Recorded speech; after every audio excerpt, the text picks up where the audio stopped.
Hello guys, आपका मेरे channel smart study में स्वागत है। आज हम शिक्षा निदेशालय की तरफ से दी जाने वाली वर्कशीट नंबर 14 करेंगे, जो कि क्लास 6 की है और विषय है गणित। ये वर्कशीट 19 अगस्त 2021 की है। तो आइए शुरू करते हैं आज की वर्कशीट।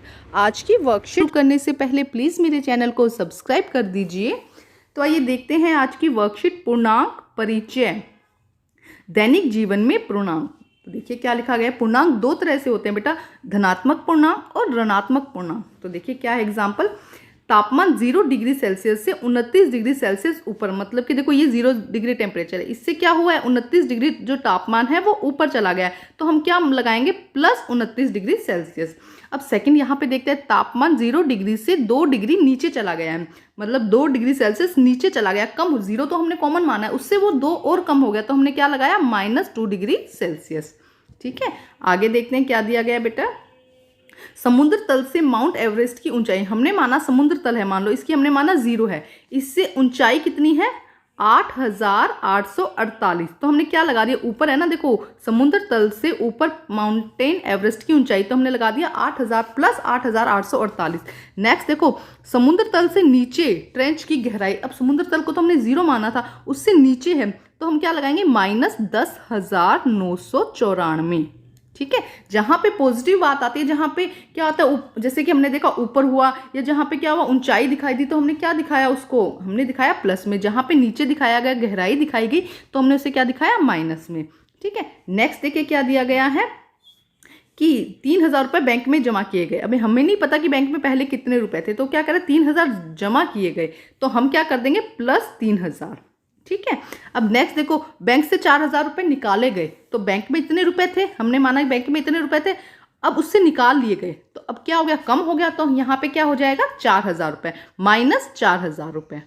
ठीक है, ये बात समझनी जरूरी है बेटा। नेक्स्ट देखिए क्या दिया गया है। 12 छात्र कक्षा में आए, मान लो कि ये छात्र की संख्या है, इसमें 12 और ऐड हो गए, इसमें क्या हो गए 12 ऐड और हो गए, तो हम क्या कर देंगे +12। 2 छात्र कक्षा से स्थानांतरित हो गए, मतलब कक्षा से उनका ट्रांसफर हो गया, तो क्या कर देंगे 2 माइनस कर देंगे। इस बात को समझो, जहां से आ रहे हैं बढ़ रही है नंबर, तब हम क्या करते हैं उसको प्लस करते हैं, और जहां नंबर कम हो रहा है उसे हम क्या करते हैं माइनस करते हैं।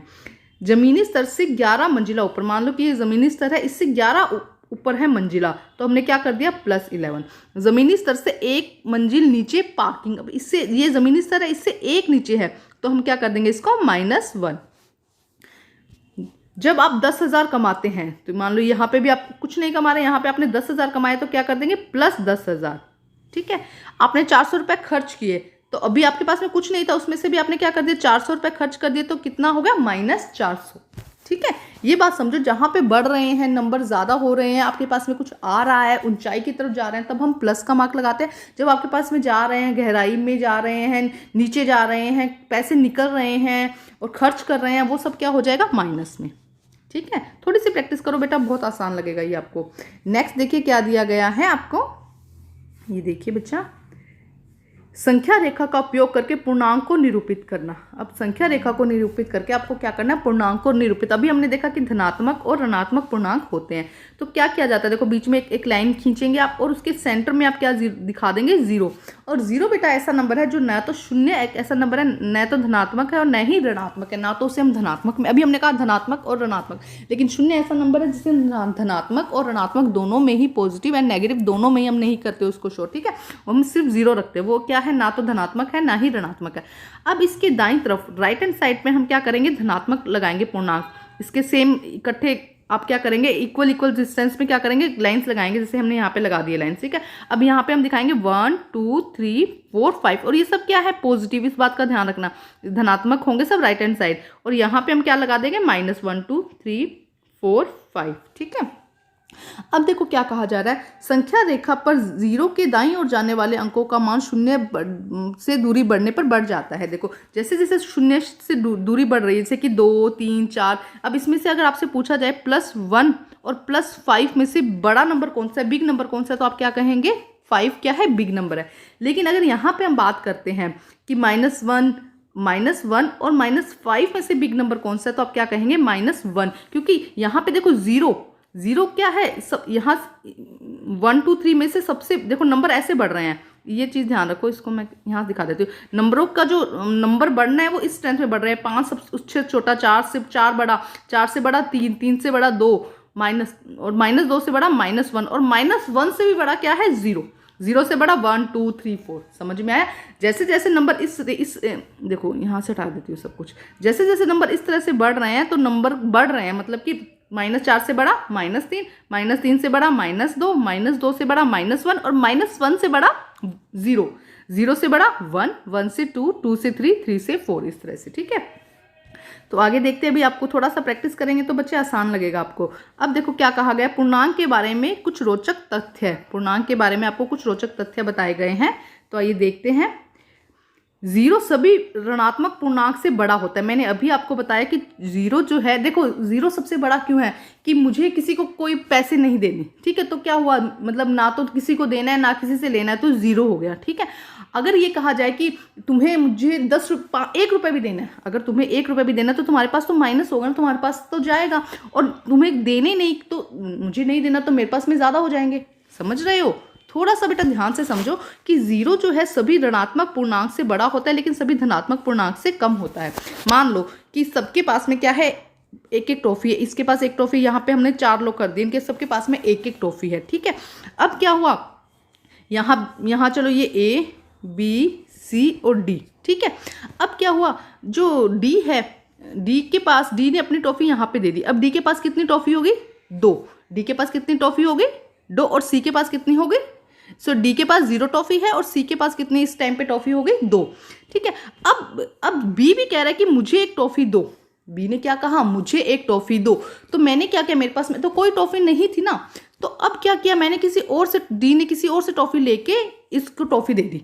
तो अब यहाँ पे भी 2 हो गई। अब यहाँ पे क्या होगी, -1, क्योंकि इसको वापस भी तो देनी है ना। तो उससे अच्छा तो 0 था ना, कि कुछ भी नहीं था। मतलब जब हमें किसी का कुछ देना ही नहीं ना लेना, तो वो क्या हो गया 0, लेकिन हमें किसी का कुछ देना होगा तो वो क्या हो जाएगा माइनस में।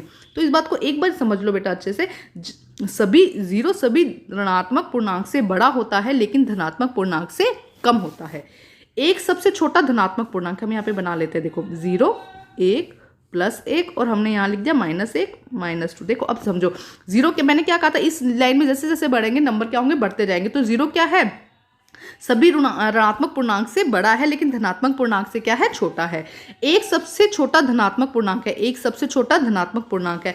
-1 सबसे बड़ा ऋणात्मक पूर्णांक है। मैंने अभी समझाई बात, जैसे जैसे इस तरह से बढ़ेंगे क्या होगा, पूर्णांक का जो नंबर है वो बढ़ता जाएगा। -1 सबसे बड़ा ऋणात्मक पूर्णांक है। सभी धनात्मक संख्याएं सभी ऋणात्मक संख्याओं से बड़ी है, क्योंकि देखो 0 ही बड़ा है तो सभी ये क्या होंगी, सभी धनात्मक संख्याएं जो है वो बड़ी होती जाएंगी। संख्या पर दाई, देखो संख्या रेखा पर 0 के दाईं ओर की संख्या 0 से बड़ी होती है। देखो क्या कहा जा रहा है, संख्या रेखा पर 0 के दाईं ओर की संख्याएं 0 से बड़ी होती है। देखो यहाँ पे जितनी संख्याएं होंगी वो क्या होंगी, 0 से बड़ी होंगी, 1 2 3। तो दाईं ओर जितनी भी रेखा आएंगी वो 0 से बड़ी होंगी, और बाईं ओर जितनी भी रेखाएं आएंगी वो 0 से कम होंगी। अभी हम पढ़ चुके कि 0 सबसे बड़ा है, तो -1 -2 से बड़ा क्या हो जाएगा, 0। तो ये बात दोनों समझ में आई बेटा कि 0 क्या है, इन नंबर से जो ऋणात्मक पूर्णांक है उसमें सबसे बड़ा नंबर 0 है, उनसे बड़ा है। धनात्मक पूर्णांक में क्या है, सबसे छोटा है। आइए अब हम इसके क्वेश्चन आंसर करते हैं। बेटा देखो क्या दिया गया है, निम्नलिखित स्थितियों को पूर्णांक के रूप में लिखिए। हमें पूर्णांक के रूप में लिखना है। देखो बड़ा आसान है बेटा ये क्वेश्चन, तो आप कर सकते हैं। देखते हैं क्या दिया गया है। समुद्र तल से 500 मीटर नीचे, तो हम नीचे है मतलब कि कम हो रहा है तो हम क्या कर देंगे, -500। ठीक है, नेक्स्ट देखिए, ₹900 एक बैंक में जमा किए, मतलब हमने क्या किए, ऐड किए, बढ़ाए हैं ना पैसे, तो क्या हो जाएगा +900। नेक्स्ट देखिए, ₹2000 का नुकसान हो गया, मतलब जितने भी रुपए थे उसमें से 2000 कम हो गए। जब कम होता है तो हम क्या करते हैं, माइनस का मार्क लगाते हैं। ठीक है, नेक्स्ट देखो, पतंग जमीन से 500 मीटर ऊपर उड़ रहा है। ऊपर उड़ रहा है तो क्या करेंगे, जब बढ़ाई ऊंचाई बढ़ रही है तो हम क्या कर देंगे, 500 यहाँ पे ऐड कर देंगे। ठीक है स्टूडेंट, ये मार्क्स का यहाँ पे ध्यान रखिएगा, जो लगाया गया प्लस माइनस कहाँ पे, देखो जब नीचे था तो माइनस कर दिया, जमा किया तो प्लस के, नुकसान हुआ तो माइनस किया, और ऊपर उड़ रही है तो हमने क्या कर दिया, प्लस कर दिया। तो ये था आपका फर्स्ट क्वेश्चन। आइए अब हम करते हैं नेक्स्ट क्वेश्चन। देखिए क्या दिया गया है नेक्स्ट क्वेश्चन में। देखिए क्या दिया गया, निम्नलिखित संख्याओं को संख्या रेखा में निरूपित करें। तो -7, तो हमने क्या कहा था, देखो बेटा 0 हम यहाँ पे लगाएंगे और एक ऐसे लाइन लगा देंगे। अब हम क्या करते हैं, आपको स्केल से इक्वली लाइन लगाना है। बेटा मैं तो आपको समझाने के लिए लाइन लगा रही हूँ, आपको इक्वली लगाना है। तो देखो 1 2 3, एक सेकेंड हम यहाँ पे करते हैं। देखो हम 1 2 3 4 5 6 7, 1 2 3 4 5 6 7, ठीक है 8। हम यहाँ तक, अब यहाँ पे लगा दो 1 2 3 4 5 6 7, 1 2 3 4 5 6 7 8। ये सब क्या हो जाएंगे, माइनस के निशान हो जाएंगे। ठीक है, आपको इक्वली लगाना है बेटा, मैं तो थोड़ा इसमें थोड़ा रफली लगा रही हूँ आपको समझाने के लिए, आप अच्छे से लगाएंगे। अब हमें क्या मार्क दिखाना है बेटा, हमें दिखाना है कि माइनस नेगेटिव सॉरी -7 दिखाना है हमें। तो देखो -7 कहाँ पे बेटा, यहाँ पे है ना, तो हम इसको मार्क दिखा देंगे। ये क्या हो जाएगा हमारा -7। ठीक है, अब देखते हैं नेक्स्ट, मैं सारे क्वेश्चन इसी में करवा देती हूँ बेटा। ठीक है, ये हमारा हो जाएगा -7 का। ठीक है, मैंने रेड कलर से लगाया है। नेक्स्ट देखते हैं, हम लगाते हैं, नेक्स्ट लगाते हैं हम ग्रीन कलर से। उन्होंने क्या कहा, +3, क्या कहा है +3। तो देखो +3 हमारा कहाँ पे, ये रहा हमारा +3 ना, तो हम इसको +3 कर देंगे। ठीक है, नेक्स्ट देखो उन्होंने क्या कहा है 0, नेक्स्ट क्या कहा है 0, तो हम देखो 0 का मार्क लगाते हैं। ये हमारा क्या हो गया 0। तो एक कलर चेंज करती हूँ बेटा इसका थोड़ा सा, मैं इसमें मैं ये कलर लेती हूँ। ठीक है, देखो नेक्स्ट क्या है हमारा 0, तो हम ये 0, तो 0 पे तो यही मार्क लगेगा बेटा। ठीक है, कहीं और जाने की जरूरत ही नहीं, तो ये हमारा क्या हो जाएगा 0। उसके बाद उन्होंने नेक्स्ट क्या कहा -6। देखो अब -6 के लिए हम क्या करेंगे, 6 की तरफ जाएंगे, तो -6 के लिए हम देखो ये रहा -6। ठीक है, कलर ये भी सेम ही लग रहा है बच्चा, तो मैं ये कलर देती हूँ, ये है हमारा -6। ठीक है, अब देखो -6 कहाँ पे बेटा, ये रहा हमारा -6 ना, तो यहाँ पे ये -6।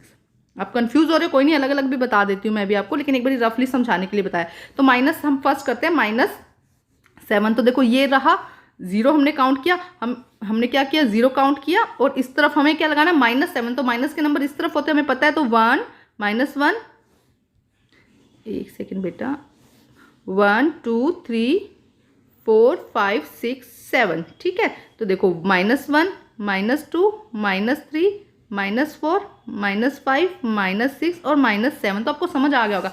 तो ये वाला नंबर क्या हो जाएगा बेटा -7। तो जब संख्या रेखा में निरूपित करना है तो हम इस तरह से निरूपित करेंगे। अब हम करते हैं नेक्स्ट, देखिए +3, मैंने भी इकट्ठा भी बता दिया था, फिर मैं एक बार बता देती हूँ कि आपको कोई कन्फ्यूजन ना हो। 1 2 3 +1 +2 एंड +3, यहाँ पे 1 2 3 कर दीजिए, -1 -2 एंड -3। तो क्या हो जाएगा बेटा, ये क्या हो जाएगा आपका संख्या रेखा में निरूपित हो जाएगा। ये क्या हो जाएगा +3। अब आपसे कहा जाए 0, तो 1 2, यहाँ पे -1 और -2। ठीक है, तो अब इसमें क्या करेंगे, ये आपका क्या हो जाएगा, इसका आंसर हो जाएगा, ये क्या हो जाएगा -0, सॉरी ये क्या हो जाएगा 0। अब हम करते हैं नेक्स्ट, -6, तो लगाइए यही 0 लगाया, उसके ये 0 लगाया, 1 2 3 4 5 6। यहाँ पे अगर नेगेटिव का कहा है तो आपको पॉजिटिव की तरफ लगाने की जरूरत नहीं है, अगर पॉजिटिव का है तो नेगेटिव की तरफ लगाने की जरूरत नहीं है, ज़्यादा नंबर ना, बस समझाने के लिए हम लगा देते हैं। 1 2 3 4 5 6, उन्होंने क्या कहा नेगेटिव, तो -1 -2 -3 -4 -5 -6 और -7। तो क्या नंबर आ जाएगा बेटा -6, ये रहा। तो आपको यही निरूपित करना है। ठीक है, तो ये क्या हो जाएगा -6। ठीक है स्टूडेंट्स, तो ध्यान से करिएगा, अपनी एनसीईआरटी लेके बैठिएगा बेटा। ज़रूर मैं आपको कहती हूँ कि एनसीईआरटी जो आपकी स्कूल की बुक्स है, बच्चे मुझसे पूछे कि मैम एनसीईआरटी क्या होती है। एनसीईआरटी बेटा आपकी स्कूल की बुक्स हैं। ठीक है, जो भी आपकी मैथ्स की, हिंदी की, साइंस की जो भी बुक है, उनको हम कॉमनली एनसीईआरटी बुक्स बोल देते हैं। ठीक है, तो अपनी मैथ्स की बुक लेके बैठिएगा और उसको फिर सॉल्व करने की कोशिश कीजिएगा। तो बेटा आज की आपकी वर्कशीट कंप्लीट होती है। वर्कशीट कंप्लीट करके अपने टीचर से चेक कराइए, और प्लीज़ मेरे चैनल को लाइक कीजिए, सब्सक्राइब कीजिए और शेयर कीजिए। Thank you students.